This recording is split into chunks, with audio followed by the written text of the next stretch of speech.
In today's video, we reveal the chilling mystery of a young woman who went to bed one night and was never seen again.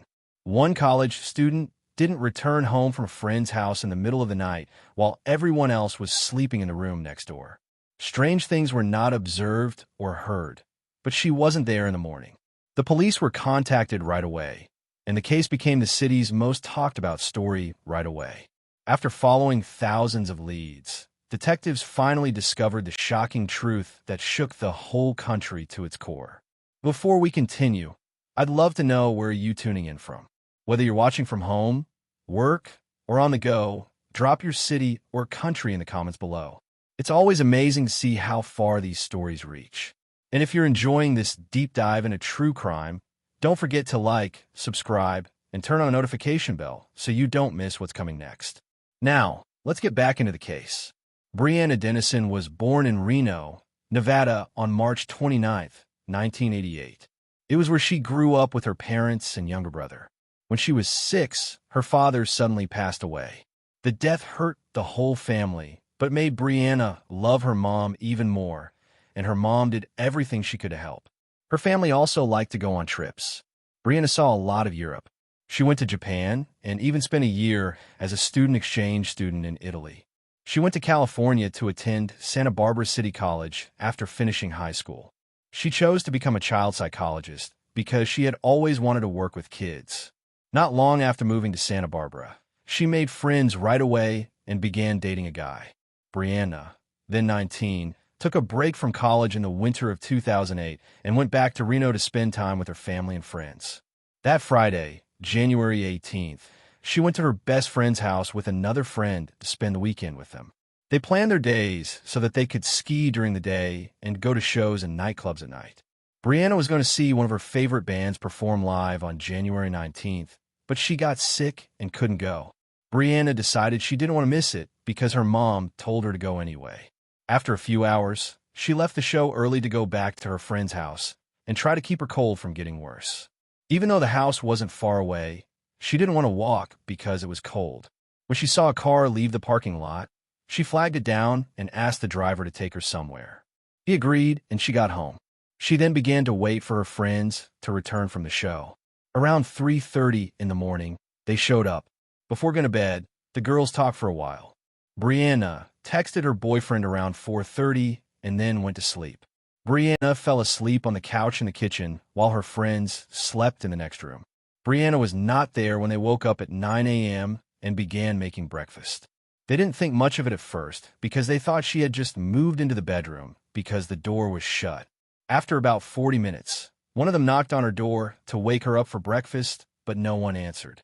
She knocked again, but nothing happened. When she finally opened the door, the room was empty. The friends looked through the whole house and quickly found that Brianna wasn't there, but her phone, purse, clothes, and even shoes were still there. It all felt wrong. They couldn't think of a reason she would go outside in just a t-shirt since it was very cold. When they called her mom, she had no idea where her daughter was. She ran over right away. Between then and now, the friends saw something very scary. A few small red marks that looked a lot like blood were found on Brianna's pillow where she had been sleeping. Her friend was so scared that they called the cops, who arrived almost right away. There were no signs of a fight inside the house, but a few things stood out right away. Brianna's blanket that she had been sleeping under was lying a few feet away from the couch, and the toy bear that she had been using as an extra pillow was gone. The friends told the cops they never locked the front door, which was right in front of where Brianna had been sleeping. There were also no signs of forced entry. From the very beginning, police began to lean towards the idea that she had been taken. They still couldn't figure out how someone could have taken her without waking up the two girls sleeping in the next room. It didn't make sense for her to walk out into the cold in just a t-shirt. Based on the pillow Brianna had been using, forensic experts quickly came up with the most likely reason for what happened. First, they were sure that her blood was on it. Then, they came to the conclusion that the killer had probably slammed her face into the pillow hard enough to keep her from crying. The crime lab also swabbed the front door handle and found DNA from a man that wasn't in the system that was not known. Since there were no more useful hints inside the house, police searched the whole city. Also, they started going door to door in the neighborhood and asking guys to give DNA samples on their own. At the same time, detectives looked through Brianna's phone and found a bunch of texts from her boyfriend. He sent her a bunch of mean messages the night she disappeared, and her friend said they were about to break up. He was a suspect for a short time until investigators found out he was in another state at the time and couldn't have been involved in the kidnapping. Brianna's absence was the biggest news story in the city from the very beginning, and it quickly spread across the whole country. Her picture was on a lot of billboards, and the story was always being covered in the local news. The cops got about 3,000 DNA samples from people in the area. But that much work was too much for the city's crime lab to handle.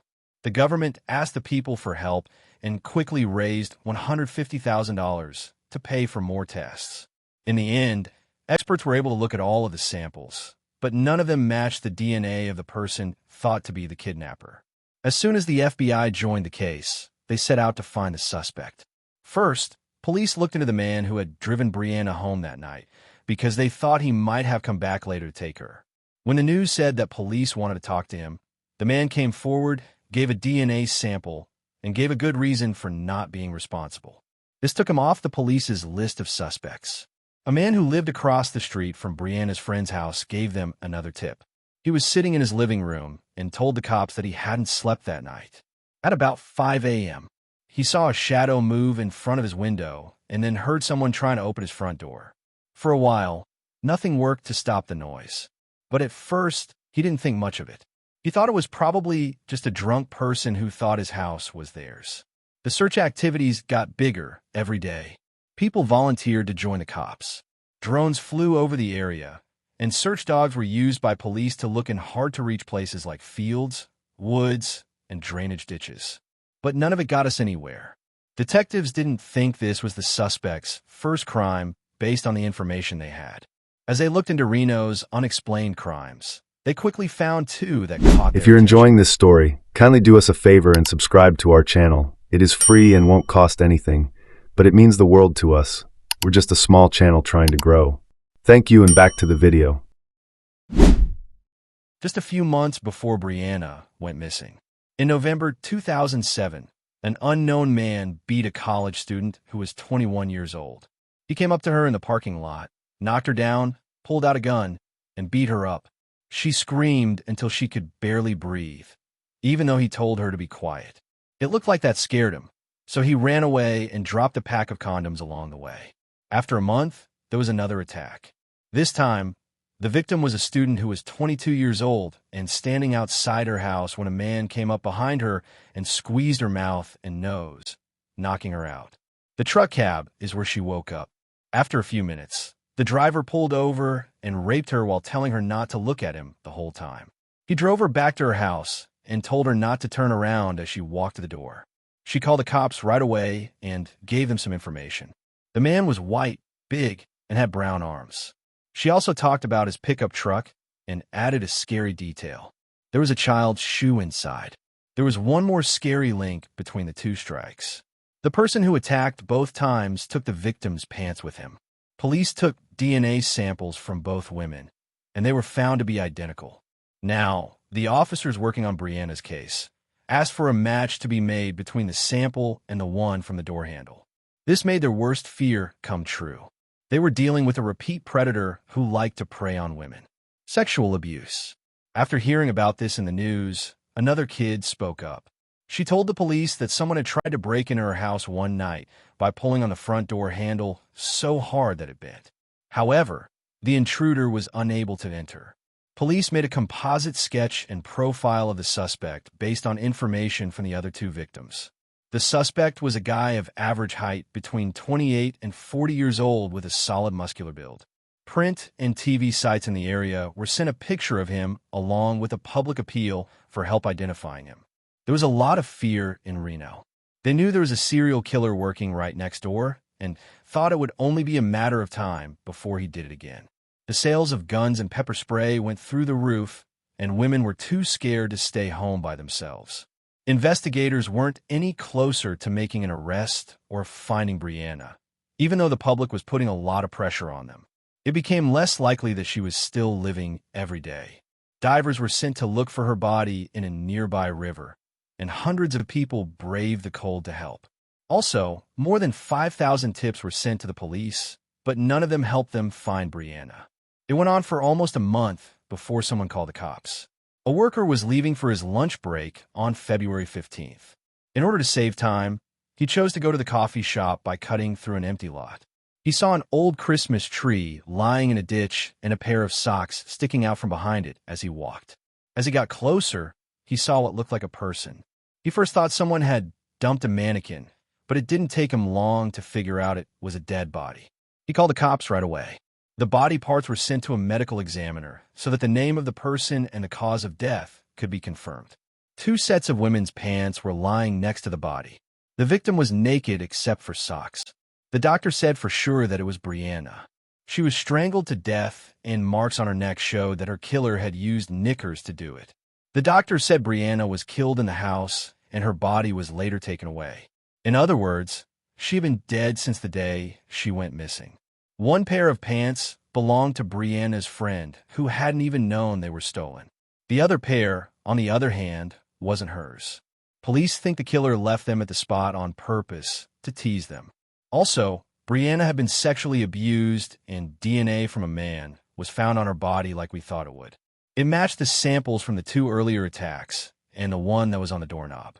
Everyone in the city felt sick when they heard that Brianna's body had been found. A lot of people were keeping an eye on the case because they thought she might still be alive. During the weeks that followed, police kept looking for the killer. They tried following every tip, but none of them led anywhere. A few weeks later, they chose to tell the public more about what happened and said that the killer seemed to collect his victims' pants. Investigators hoped that a family member or friend might have seen something fishy, but no useful information came in. After that, the investigation pretty much stopped, even though a lot of police were still working on it. As the weeks changed into months, they were having a hard time believing that the killer had gotten away with it. But on November 1st, almost a year after the murder, everything changed. A call came in from someone who didn't want to be named. Someone said that a friend of hers found women's knickers in her boyfriend's pickup truck a while ago. When she asked him about it, his explanation sounded very fishy. There was more. This man sold his truck and left town soon after Brianna was killed. That man was James Bila, who is 27 years old, and the cops quickly found him. James used to be in the Marines and had a lot of training in martial arts. He had worked on many building projects near the university in the area where Brianna's friend lived, so he knew the area well.